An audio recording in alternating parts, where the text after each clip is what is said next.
Evet sevgili Boğa burcu, haftalık kahve falı yorumuna hoş geldin.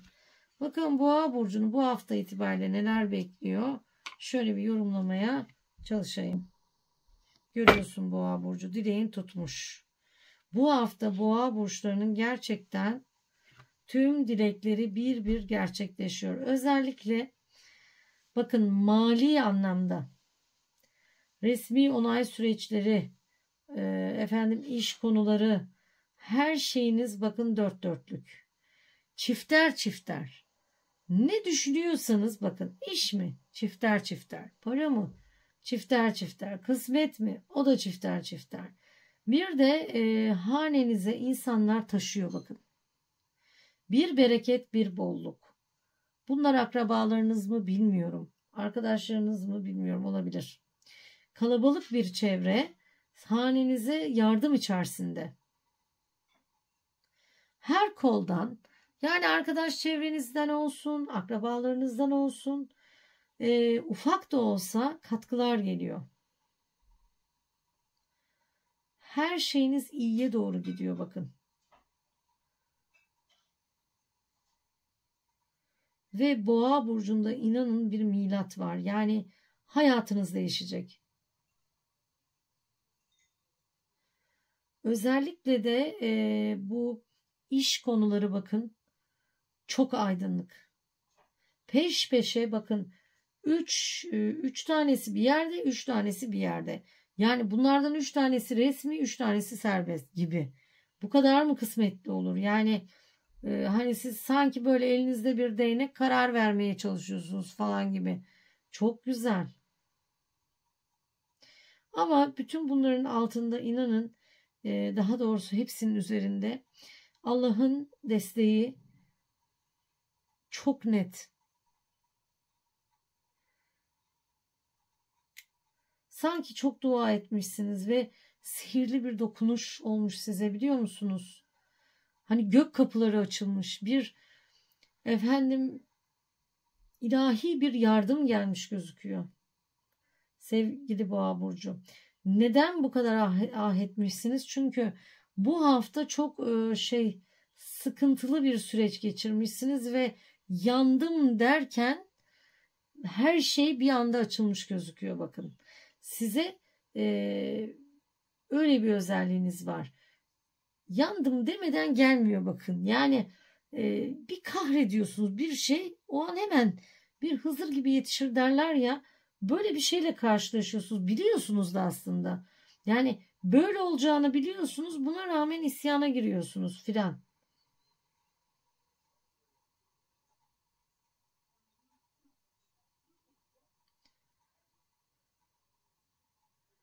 Evet, burada bir taşınma var sanki. Ailecek evli olan boğa burçları. Ya çocuğunuzla ilgili, çocuk da var ayağınızın ucunda ama bu küçük bir çocuk değil. Ya sizin çocuğunuz bir yere gidecek, siz onunla birlikte gidiyorsunuz. Sınav mı kazanıyor? Bir bölüme mi giriyor? Nedir anlayamadım. Yani eşyalarınızı toplamışsınız ve hedef bakın ok gösteriyor. O oka doğru ailecek gidiyorsunuz yani. Bir kişi, siz bayan boğasınız. Çocuğunuz yanınızda ama eşiniz, siz bu olayı yaşarken, yani çocuğunuzun başarısı vesaire, eşinizin ailesiyle alakalı çok garip bir süreç var bakın. Ve eşiniz bu konuda biraz üzülüyor, üzülecek. Çünkü sıkıntılı bir süreç var. Eyvah, ben ne yapacağım diyor. Yani onlarla yola mı gideyim? Ailemle mi ilgileneyim? Çünkü orada bir olay var, bir olay. Yani kendi annesiyle babasıyla mı ilgili bilemiyorum, bir süreç var bakın.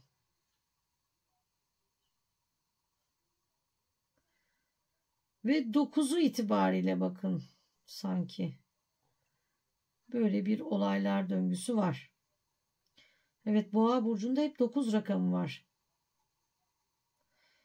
Bunun ötesinde birdenbire bir ferahlama, aydınlanma ve seyahat. Boğa burçları hazırlıklı olun. Bir anda yola çıkmanız ve seyahat. Yani gideceğiniz yerler deniz kenarı da var ama kayalıklar içerisinde yerler de var. Kafanız çok rahatlıyor. Moralinizi depoluyorsunuz. Ama en çok istediğiniz şey bu resmi habere ulaşmak. İş konusuyla alakalı bir onay.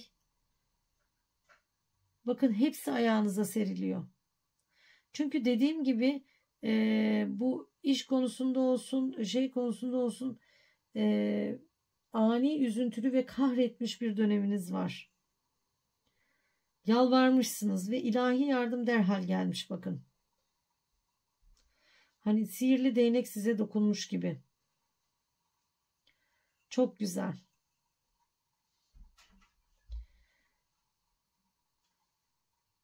Ve bir kişi de şaşırıyor. Yani bu kişiye bu yardım nasıl gitti diyor. Kafayı yiyor. Yani böyle bir toparlayamıyor. Efendim bir şaşkına dönüyor. İstemiyor yani size yardım edilmesini.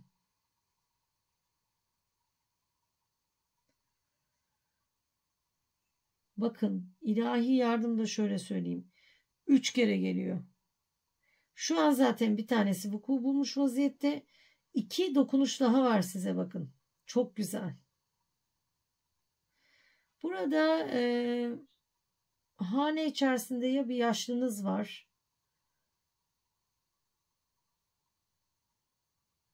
Bu kişi biraz çıkmazda bakın. Toparlayamıyor. Ya hatırlayamıyor. Yani bir hali var. Sıkıntılı bir hali var. Rahatsızlığıyla ilgili muhtemelen. Ve 2 kişi onu kolluyorsunuz. Karı kocasınız bakın. Bir aile var burada. Bu yaşlıyı kolluyorsunuz. Ama bu yaşlı dediğim gibi bu yaşlının bu durumun nedeni bir insanın ağzından çıkan kelimelerden ötürü olmuş. Çok mu ah etmiş nedir bilemiyorum. Bu yaşlı zamanında bir beddua almış gözüküyor gibi. Sanki ondan ötürü bu halde ve siz de üzülüyorsunuz karı koca. Yani bu toparlayabilecek mi acaba filan. Hani bakmaya çalışıyorsunuz ama zor. İşiniz zor. Bu konuda. Ama Boğa burcu inanın bir değil 3 sihirli dokunuş var bakın dediğim gibi. Her şeyiniz iyi olacak. Çok ferah, çok aydınlık gözüküyor. Bir anda açılıyor bakın şansınız. Kafanızda o kadar çok şey var ki. Anlatamam. Yani olamaz. Hani bu kadar yoğun bir düşünce, bu kadar her şeyi milim milim kaydetmişsiniz. Ya burada ben bunu yaşadım. Ama bu illaki bir dönüşü olur. Dediğiniz 1000 tane konu var inanın. İş yaşamı ayrı, eş ayrı, efendim aile ayrı, her yerden bir vurgun yemiş haliniz var bakın. Ama tamamen bir aydınlanma dönemi içerisine giriyorsunuz. Sevgili Boğa burcu. Ve size hep dönüşler başlayacak bakın. Hani mesela mali anlamda sizden giden kayıpların size dönüşü. Sizi kıranların size dönüşü. Her şey bir dönüşüme giriyor. Eziyet edenler. Eziyeti bırakıp efendim sizin gönlünüzü almaya çalışacaklar falan gibi düşünün. Bu tüm hani bulunduğunuz yaşamlar için geçerli. Aile, akraba, arkadaş, iş çevresi bu şekilde gözüküyor. Sevgili Boğa burçları. Evet şimdi de şöyle bir tabağımıza bakalım.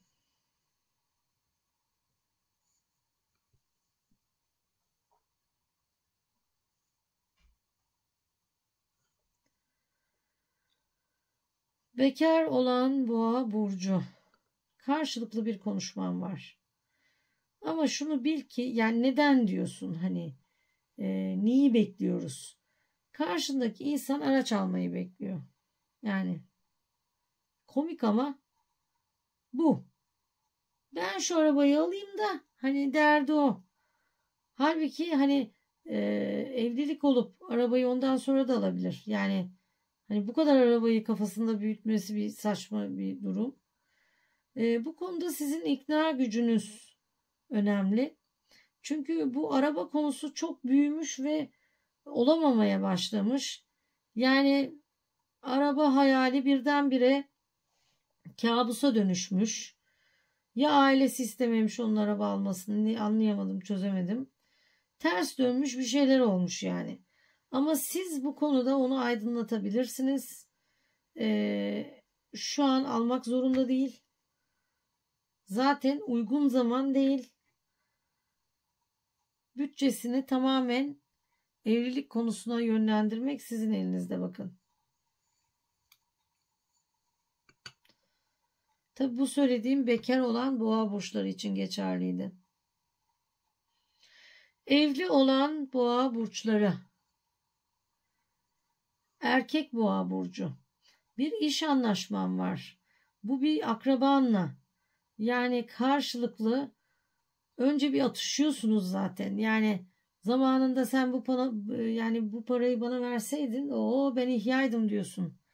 Niye vermedin diyorsun. O da diyor ki işte şöyle şöyle oldu, böyle böyle. Hadi şimdi bir daha kuralım falan. Bakın muhabbet bu. Ve karşılıklı birkaç böyle fikir çatışmasından sonra aranızda iyi bir anlaşma oluyor. Yani bu ortak işiniz, düşündüğünüz şey her neyse bunu yürütmeye başlıyorsunuz ve yine bir akrabanızı da çalışan olarak yanınıza alıyorsunuz. İsminde R harfi bulunan boğa burcu. Hane içerisine gelmek isteyen insanlar var. Bir tanesi baş düşmanınmış. Düşmanlığı bitmiş, düşmanlık yapacak hali kalmamış. Sadece ziyarete geliyor ama bitik vaziyette geliyor. Yani anlamı yok. Bir kişi de onun başında bekçi gibi sanki. Birlikte geliyorlar ama sana artık hiçbir şekilde zarar dokunamıyor, onu söyleyeyim. Yani kelam etmiş. Ben ona gitmek istiyorum demiş. Yanındaki kişi de onu almış. Size doğru geliyor bunlar. Yani artık hanenize kabul edip etmemek sizin elinizde. Bir söz, nişan, düğün gibi bir yere gidişiniz söz konusu. Bayağı kalabalık bir ortam var. Ama hemen bulunup çekiliyorsunuz. Yani orada uzun süreli kalmıyorsunuz.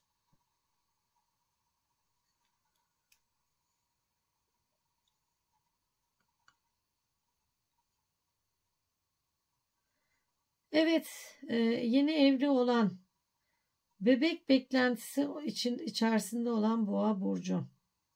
Eline hemen bebeğini alıyorsun. Çok mutlu olacaksın. Yani havalara kaldırıyorsun onu. O kadar seveceksin ki. Çok güzel. Bebeğin doğumuyla birlikte çok fazla akraban geliyor. Onu söyleyeyim. Hani yorulabilirsin. Hepsi görmek istiyorlar. Hepsi ziyaret etmek istiyorlar falan. Böyle bir ortama girebilirsin. Dikkatli ol derim. Evet sevgili boğa burcu. Haftalık kahve falı yorumu şimdilik bu kadar. Kendine iyi bak diyorum. Kanalıma abone olmayı, beğeni butonuna basmayı unutmayalım lütfen diyorum. Hoşça kal.